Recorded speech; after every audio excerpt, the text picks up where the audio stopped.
First of all, one of my colleagues a little bit earlier talked about making Congress more responsible. And I'm just going to point out, I've been here for 7 years. I can imagine saying making Congress less irresponsible, but to say we're building off the responsibility of Congress is not something I have noticed so far. Now we still have Mick Mulvaney's still there. Hey Mick, glad to see you again.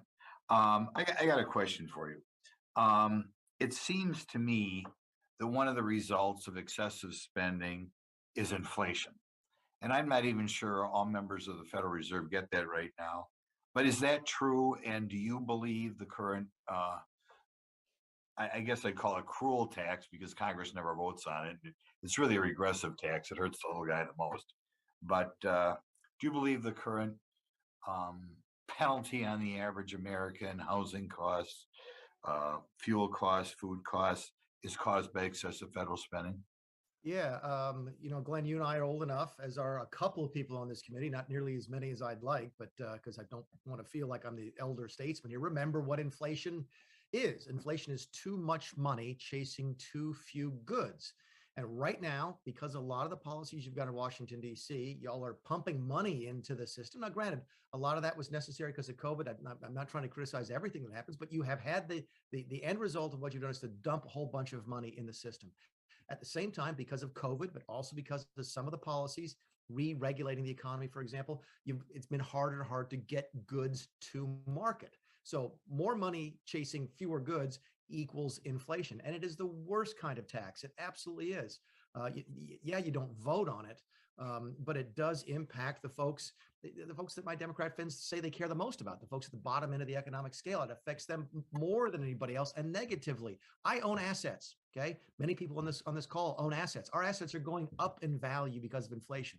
If you're at the bottom end of the scale, you don't own anything. You're living paycheck to paycheck, and you're spending 100%, if not more, of that paycheck on money, on things you need every single week, and your quality of life is going down. So no, inflation, I think, is one of those. It's the scourge. Listen, it was bad. It was really bad in the late 1970s, early 1980s. People remember it nowadays to know how debilitating inflation can be. And yes, Washington is a driving factor behind that. Not the only one. COVID certainly plays a role, but Washington can and should be doing more to alleviate inflation instead of making it worse, which is what I think y'all are doing. I'm going to give you a question, and maybe this is an unfair question because you didn't know it was coming. But obviously, the day of reckoning is coming, right? And when the day of reckoning happens, there's going to have to be some reduction in spending. I personally don't think we should ever cut Social Security. People have paid into that, and that's the one thing we shouldn't cut, which means many other programs, which are arguably, or maybe not even arguably, under our Constitution shouldn't be the role of the federal government, are going to have to be looked at very carefully. Um, do you know uh, if we try to balance the budget, say next year, the year after, and we leave Social Security and Medicare off the table, percentage wise, how much of everything else would we do? Unfair question. Yeah, I mean, I used to know that off the top of my head. That used to be my job, but I haven't looked at that in a while. My guess is, I don't know, it's probably 20%. If you take Social Security and Medicare, keep in mind, Social Security, Medicare and Medicaid are 75% of government expenditures. The budget, you guys know this better than anybody. You'll only budget roughly 25% of what the government spends. So if you take 75% of the spending off of the table and you try and balance it based upon the rest of it, it's going to be very, very difficult. I used to, tell people we could cut the defense budget to zero and you still wouldn't balance the budget. In fact, last year you could have cut all discretionary spending to zero and you wouldn't have balanced the budget because you're more than a trillion. What's the budget this year? 1.4, $1.5 trillion dollars. Huge. Listen, the better question is, if you needed to, could you balance the budget next year? If you really needed to, or the most severe circumstances, could Congress get together and balance the budget next year if they needed to? I'm not sure. I'm not sure you could.